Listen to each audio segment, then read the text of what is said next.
सभी के उद्धार के लिए मैं आपसे निवेदन करता हूं कि भक्ति का उचित मार्ग बताए हमें, ताकि मेरी भांति दूसरा कोई भूल ना करे। भक्ति मुक्ति का आधार है और मुक्ति तो केवल समर्पण से ही संभव होगी। और समर्पण के लिए पुष्प नहीं, स्वर्ण नहीं, आभूषण भी नहीं, रत्न नहीं, धन नहीं, विधि विधान नहीं, केवल अपने मन को अर्पित करना अनिवार्य है। जानना चाहते हो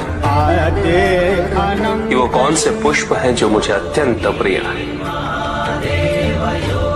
इंद्रियों का नियंत्रण, दया, शांति, तप, क्षमा, ध्यान और सत्य।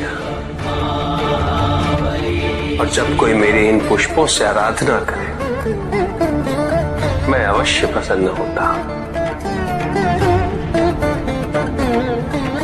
भक्ति में भव्यता आवश्यक नहीं है, अभी तो सरलता आवश्यक है। भक्त के लिए ये समझना अत्यंत कठिन हो जाता है। प्रायः भक्ति कब मोह में परिवर्तित हो जाती है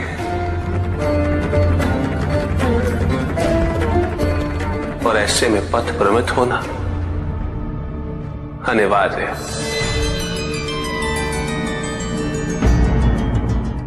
शक्ति प्राप्त होने से कोई शक्तिशाली बन जाए, ये सत्य नहीं।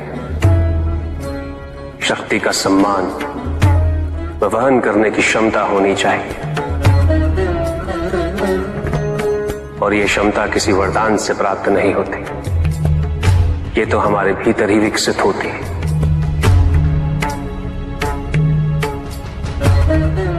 हमारे विचारों से, संस्कार से।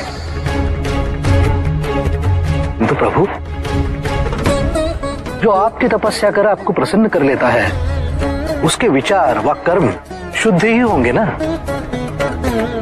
अधिकांश व्यक्ति ईश्वर के प्रति केवल इसीलिए समर्पित रहते हैं ताकि वे अपनी सांसारिक इच्छाओं की पूर्ति कर सकें।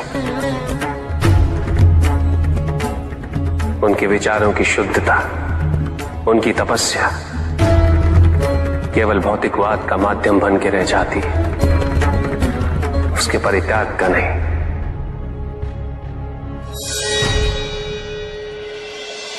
अहम भाव से ग्रसित ऐसे व्यक्ति अपने से परे देख ही नहीं पाते।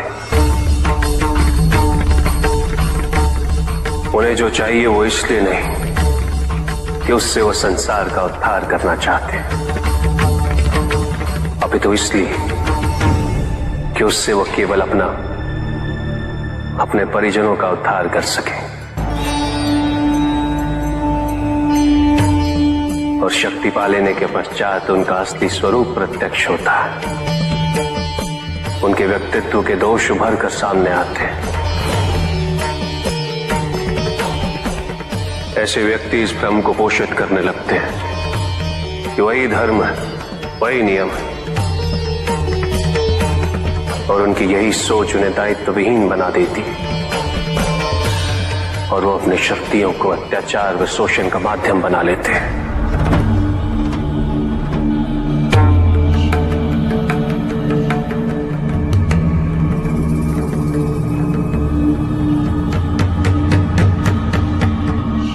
जब जब वरदान को अहित व अन्याय का माध्यम बनाया जाएगा, मैं या नारायण किसी भी रूप में अवतरित होंगे।